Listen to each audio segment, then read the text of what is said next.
s'intéresse à une vie d'artiste ou en tout cas à des personnages historiques, il est très précieux de pouvoir se confronter aux documents, aux témoignages qui restent, et notamment à toutes les sources d'archives notamment, et avec aussi ce que ça représente comme absence, c'est-à-dire qu'il faut aussi faire valoir le fait que des fois on a des non-réponses, ou on a des documents manquants, des lacunes, d'exister en dehors du maître. Alors on s'appuie certes sur des témoignages écrits, précieux, mais qui ne répondent pas toujours à toutes nos questions.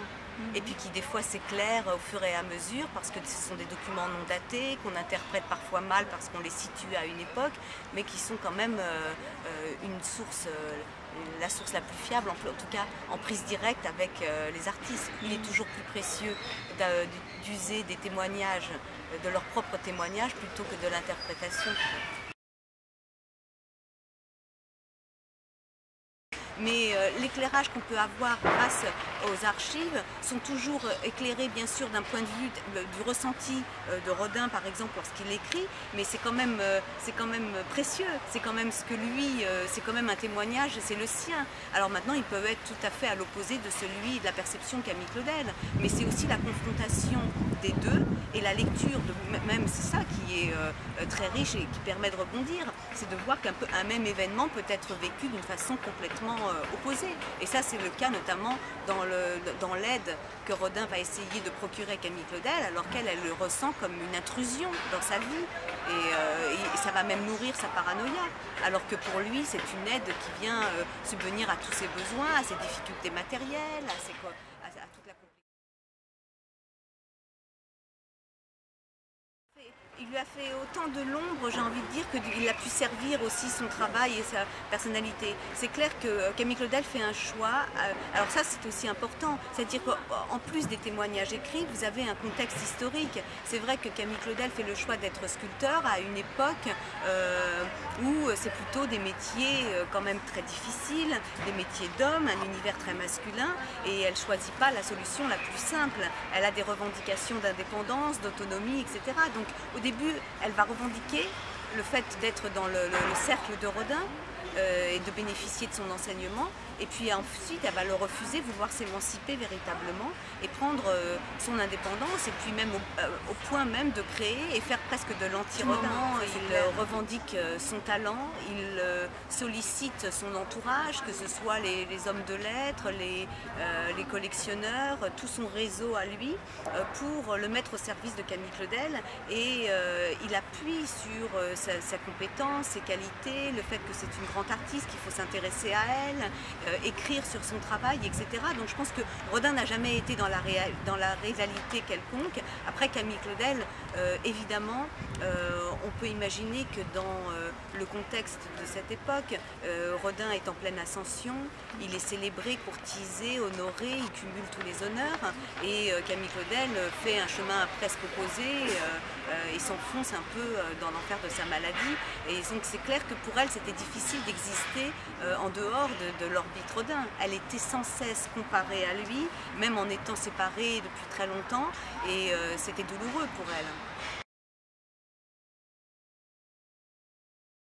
Dans le couple. Alors, la rencontre entre Camille Claudel et Rodin, elle est d'abord et avant tout éminemment artistique.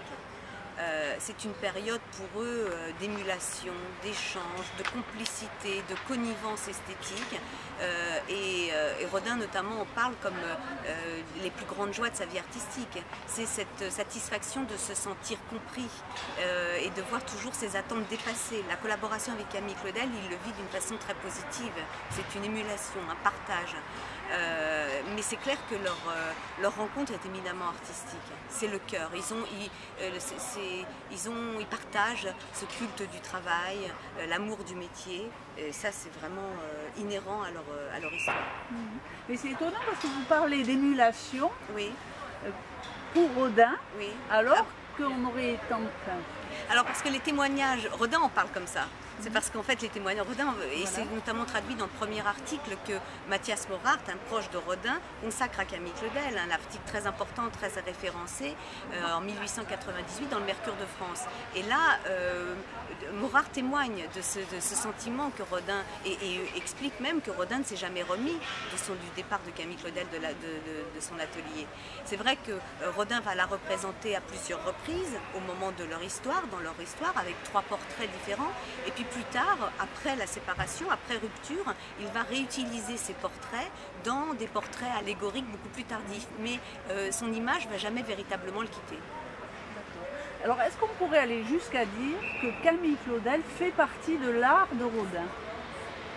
C'est ce qui me vient là en vous écoutant, parce que vous dites que ça lui a manqué quand elle Ah oui, plus, alors je pense surtout que alors, Camille Claudel a fait partie de l'histoire de Rodin. Je pense que du jour où Rodin la rencontre, elle ne le quittera plus jamais véritablement.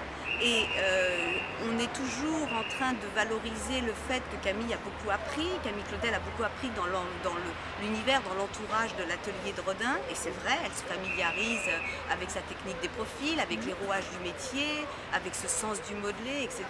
Mais il faut aussi comprendre que le processus créatif, artistique de Rodin doit aussi beaucoup à cette histoire, à leur histoire. Parce que grâce à cet épanouissement amoureux, Rodin va se permettre, avec beaucoup d'audace, une exploration de toutes les possibilités expressives du corps féminin. Et ça va donner lieu à des milliers d'heures de recherche et à une production autant graphique d'ailleurs que sculptée, où Rodin se sent beaucoup plus libre, s'émancipe et va vraiment rechercher toute l'expressivité du corps féminin. C'est-à-dire que la sensualité de oui, leur ce sont couple, des groupes l'épanouissement amoureux de leur histoire, de leur rencontre, à mon avis, va conditionner une émancipation et une sensualité débordante, croissante dans la production. C'est tout un processus créatif de Rodin qui va s'autoriser après cette relation.